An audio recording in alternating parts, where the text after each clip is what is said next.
Oferecimento. Entre nesse movimento e se surpreenda com o nosso jeito móvel de te entender.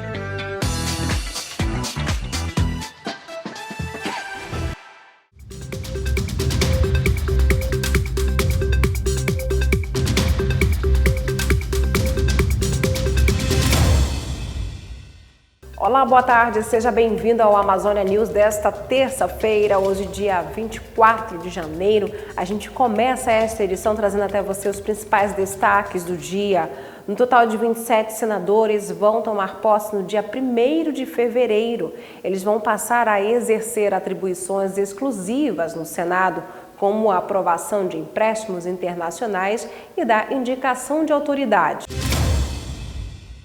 Foi sancionada sem vetos a lei que regulamenta as profissões de agente comunitário de saúde, o ACS, e de agentes de combate às endemias, ACE, como profissionais de saúde. Com a alteração, os profissionais das duas categorias poderão acumular até 2 cargos públicos, desde que as atividades não conflitem em horário.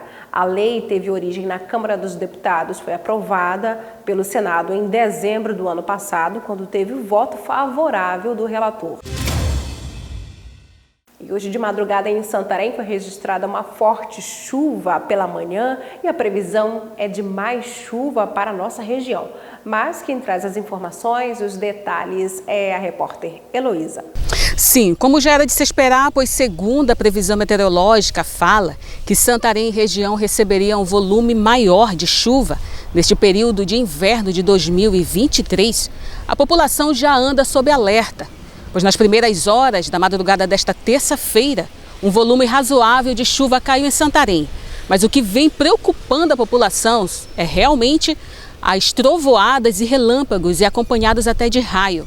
Diante do que aconteceu no último final de semana, uma tempestade caiu em Santarém e com ela vieram raios que deixaram a população sem energia durante um período de tempo.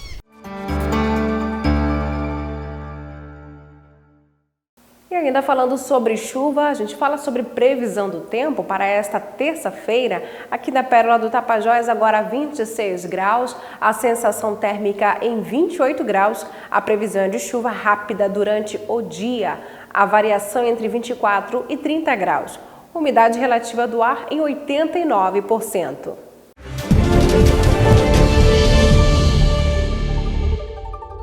Nesta terça-feira vai chover de forma forte e volumosa no norte do Pará e também no litoral do Amapá. A chuva acontece a qualquer momento do dia, então os municípios devem ficar em alerta para novos transtornos. Já em Tocantins, Pará, Amazonas, Rondônia e também no Acre, o sol vai aparecer, mas no fim da tarde vão ter pancadas isoladas. E no norte de Roraima, o tempo fica aberto, sem condições para precipitações. Em relação às temperaturas, o dia começa com 22 graus em Palmas, 23 em Belém e Macapá, e a temperatura máxima deve atingir a casa dos 32 graus em Porto Velho, 33 em Boa Vista e 34 em Rio Branco. As ações de busca ativa de casos de malária estão sendo realizadas pela Vigilância Epidemiológica e o Núcleo Técnico de Vigilância em Saúde aqui em Santarém, na região do Rio Curuaúna. As ações vão continuar com o objetivo de orientar sobre a prevenção e o controle da doença. A busca ativa tem como objetivo verificar casos assintomáticos de malária, além da prevenção e o controle da doença na região do Rio Curuaúna, área considerada endêmica para a doença. A região do Rio Curuaúna é uma área endêmica para a malária, tá? Ocorre malária lá há vários anos e hoje a gente, à frente do programa, a gente faz busca ativa de novos casos naquela área, tá? É importante isso porque quanto mais rápido a gente diagnosticar um caso de malária, a gente faz o tratamento e aquela comunidade que está ocorrendo malária, a gente tenta deixar pelo menos livre dessa doença. A malária é uma doença infecciosa febril aguda e potencialmente grave. Ela é causada pelo parasita do gênero Plasmodium, transmitido ao homem, na maioria das vezes, pela picada de mosquitos do gênero Anopheles, infectados, também conhecido como mosquito prego. Em 2022, na área visitada, 43 casos de malária foram registrados.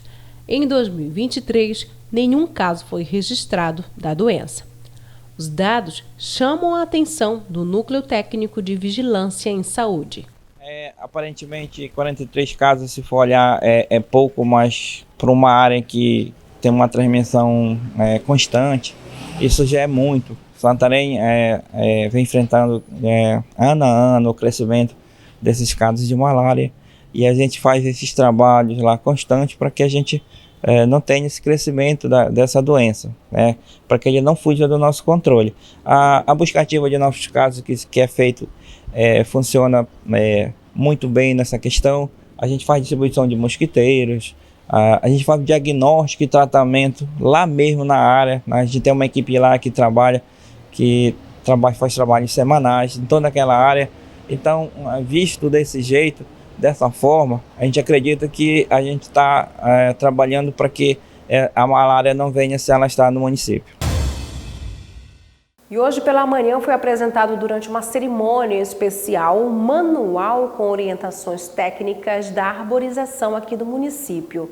A gente sabe que é importante o projeto de arborização para a cidade, tendo em vista aí as áreas sombreadas e, claro, a melhoria da qualidade do ar, saúde e o embelezamento do espaço.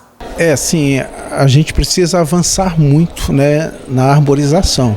Santarém ainda temos poucas árvores plantadas, né? Vários quintais ainda mantêm algumas árvores, mas tirando principalmente aquela região ali do Parque da Cidade, em alguns pontos da cidade, né, a gente precisa avançar na arborização. A gente tem feito um trabalho, nós temos um viveiro, nós temos distribuição de mudas e a gente precisa da colaboração, do envolvimento, do engajamento dos moradores. Né? Posso plantar uma árvore em frente da sua casa, posso plantar uma árvore no seu quintal. A gente, é claro que dentro do nosso plano de arborização, a gente vai estar definindo algumas vias que serão arborizadas, né, que precisam de arborizar. Se você andar na Dom Frederico, você não vê praticamente uma árvore em toda a extensão ali da Dom Frederico. Se a gente for andar também na Fernando Guilhom, né, uma rodovia de chegada do município de Santarém, de acesso ao Terra do Chão, de acesso ao aeroporto, também no canteiro central você só tem poste. Você não tem uma árvore, só tem poste e a grama. Né? Então é um projeto que a gente pretende avançar aí com a SEMA, juntamente com a SEMAP e com o envolvimento da população. Né? Projetos como esse, se a população não se envolver, é difícil você ir para frente. Né? Mesma coisa se eu lançar aqui um projeto aqui, Santarém Cidade Mais Limpa. Então, se o cidadão continuar jogando o lixo, né, na frente da casa dele, no quintal do vizinho ou numa rua, né, como eu já fico triste, eu presenciei aqui no domingo, né, eu vi na Nova Moçara já estão transformando lá no lixão. Né, tem pessoas, moradores, jogando lixo ali na Nova Moçara e eu não entendo isso, não entendo porque Santarém tem coleta, nós não temos problemas com coleta de lixo, a coleta é regular. Todo dia tem coleta de lixo na cidade, o lixo é levado lá para o aterro do Perema. Então não tem porquê a população jogar lixo na rua, jogar lixo na frente da sua casa. Né? É só seguir o horário da coleta, é só acondicionar bem o lixo numa sacola, colocar ali poucas horas antes do carro do lixo passar, né? E você, né, manter a cidade limpa. Eu ando nas ruas às vezes após uma chuva, o que mais tem é lixo na rua, o que mais desce junto com a enxurrada, com a chuva, é lixo. E o lixo fica todo acumulado, todo entupido, desce ali para os bueiros, entope os bueiros e vem os alagamentos. Porque com o entupimento dos bueiros, a drenagem, né, você perde a capacidade de drenagem, né, reduz muito a capacidade, ou até mesmo a zero, essa capacidade de drenagem, pela obstrução, né, dos bueiros com lixo. Então é importante aí que o cidadão, né, possa dar a sua parcela de contribuição para a gente ter uma Santarém mais limpa, para a gente ter uma Santarém mais arborizada, para a gente ter uma Santarém com uma temperatura melhor, que a arborização, né, vai nos ajudar nisso, também ter uma temperatura amena. Então a gente precisa muito do envolvimento do cidadão. Tem aquela frase que as pessoas sempre dizem, não, nós queremos uma Santarém melhor para todos nós. Nós temos nesse momento é inverter essa frase, porque a gente só vai ter uma Santarém melhor para todos nós se nós tivermos santarenos melhores para Santarém. Nós precisamos ser melhor para a nossa cidade, para Santarém. e para a gente ser uns santarenos melhores para a nossa cidade, é cuidar melhor dela. Eu tenho feito a minha parte, mas eu sozinho não dá para resolver. Eu preciso da população. Não adianta ficar só reclamando do trânsito de Santarém, mas eu preciso das atitudes do motorista. Se o motorista que avança sinal, que anda com excesso de velocidade, né, que ultrapassa pela direita, que não respeita a lei de trânsito, vai ter acidente, vai ter morte. Aí a culpa é o prefeito por causa do acidente, né, ou é da imprudência do motorista?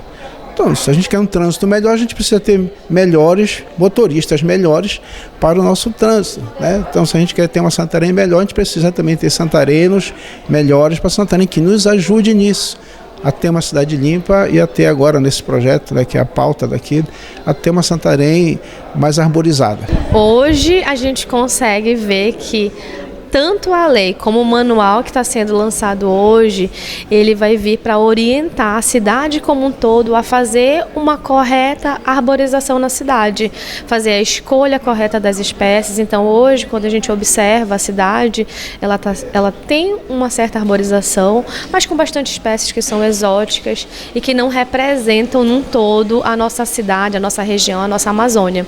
Então o manual ele vem tanto com a parte técnica como a lista correta de espécies que podem ser utilizadas. Sim, então a gente vê que algumas espécies que a gente tem na cidade às vezes impactam de forma negativa o próprio calçamento da cidade por conta de raízes que vão estourando as calçadas, então não são espécies adequadas, espécies que crescem também para a direção da fiação elétrica, espécies também que muitas vezes elas acabam sendo repelentes de alguns animais, de alguns insetos importantes para a polinização. Então existe agora uma lista que vai orientar o ideal para a gente ter na nossa cidade. Mais de 1,8 milhões de pés de maconha foram apreendidos em Nova Esperança do Piriá, nordeste paraense. Centenas deles estavam pendurados, secando em uma espécie de varal feito com pequenos troncos. A polícia segue em busca de suspeitos. A polícia militar chegou ao local, na zona rural da cidade, após denúncia e foi recebida a tiros por 5 pessoas armadas. Os suspeitos fugiram para a área de mata após o tiroteio. E hoje, dia 24 de janeiro, é comemorado o Dia Internacional da Educação. A data originou-se com o objetivo de se ter uma reflexão sobre a importância da educação e como melhorar o setor. Segundo a Declaração Universal dos Direitos Humanos, emitida pela ONU, a Organização das Nações Unidas, a educação é um dos direitos básicos dos seres humanos. E que nós possamos, claro, realmente fazer parte desse fortalecimento da educação aqui no Brasil, que é o que todos precisam. E a gente se despede por aqui desejando a você aí de casa uma excelente terça-feira. Até amanhã, se Deus quiser, com mais informações para você às 13 horas. Até lá!